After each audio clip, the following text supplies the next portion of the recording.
call it what it is because you are a realtor and we were talking about the San Diego real estate market. So, of course, you're going to want us to buy, are you not? Come on. Because it's a great time to. So I'm always pretty realistic and I always like to give good advice. But if we look at the numbers, I mean, the median sales price is up to 830,000 right now. Ugh. The last time I came on, it was at 750. That was back in December. Oh my So goodness. 5 months, an 80,000 increase. Well, let's talk about the facts and why you think, because you're saying yes, it's still a good time to buy. Is that what you're saying? I do, yeah. If we look at rates, they're still historically low. And I always say it's just dependent on your situation, but it's still a great time to buy. I still think San Diego has so much room to grow. We still haven't even come close to what San Francisco was. Now that their jobs are remote, a lot of it coincides with the economy, and our economy just keeps showing signs of continuing to be strong. We have so many different factors that play into it, and it's only, I just feel like, especially San Diego, we just have so much to keep going. So if you buy now, you're still going to be one of the ones enjoying a lot of appreciation for many years to come. Yeah, well, I'm kind of with you there. I feel like the appreciation is going to keep going up. But let's talk about these mortgage rates because these are surging to the highest numbers we've seen since about 2018. So it's not like, decades, but still the highest we've seen in a while. You nailed it. Yeah, it's shocking when you're comparing it to what the rates were in 2020 and 2021. But like you said, now we're taking it back to 2018, which is still historically low. And to put it into perspective, it basically has added an extra $500 a month on a purchase of 700,000. So it's definitely something to take into consideration. You can justify it with the appreciation you're getting, but it is a considerable amount when you're crunching numbers and looking what you're making. Yeah. The rate increase has certainly affected people on a personal level. We just haven't seen it in numbers quite yet. A lot of people, first-time home buyers, are trying to get into the market, and they are just waving the white flag. They're walking away. They can't do it. They're being outbid by these cash investors across the board. Should we wait for some sort of a crash? Do you, in your, expert opinion from the markers that you're seeing, do you think that there's going to be a crash?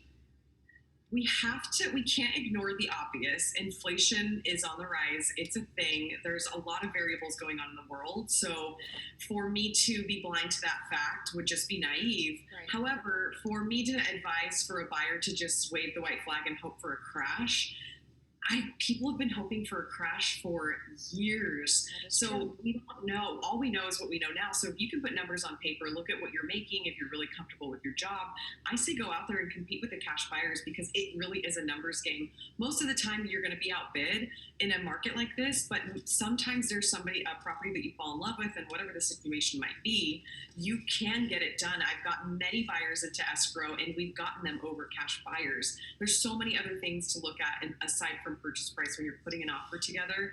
Terms, you can make them really clean. Just the way an agent operates, the way a buyer presents an offer. There's so many other things you can do, but I completely understand. We are up against more cash than I've ever seen before. I'm like, where is everyone getting this? But my biggest piece of advice is if you want to buy, it can happen. You have to be patient. And you have to trust your realtor because they're giving you advice that probably sounds insane, but other people are waiving contingencies that they probably shouldn't. Just stick to what makes you comfortable, and one day it will come through. Well, and that's the thing. I think it's very important to have a very open and honest dialogue with your realtor because as you're saying, there are so many things that we as buyers are waiving, and some of them, they're waiving inspection contingencies, mortgage contingencies, anything to get this home. But I am reading a lot of people having buyer's remorse because they waived everything, and then they have a pit hole of money because they didn't get it inspected. So you really have to be careful with what you're doing. Yeah, you're right. And it's interesting because I've heard the buyer's remorse stories. I personally haven't had anybody who has ever said, like, I'm mad that I bought because of the XYZ. Yeah. Like, sure, there are things that have come up, but in terms of inspection wise, but I feel like they're so thankful because of the equity. But you're right, an inspection contingency should never be waived. What's more common now are the loan and appraisal. Like an appraisal contingency is really difficult to implement. But yeah, you have to be smart about it. You can't just keep waiving everything just to get a house. Yeah, Kara, I can talk to you forever about this. It's one of those topics, especially if you've somehow gotten into the housing market here. You're monitoring everything that's going on, including these mortgage rates, the prices. So I'm sure that we will chat with you again in the nearby future. Most definitely. Thank you, Jenny. All right, Kara, have a good day.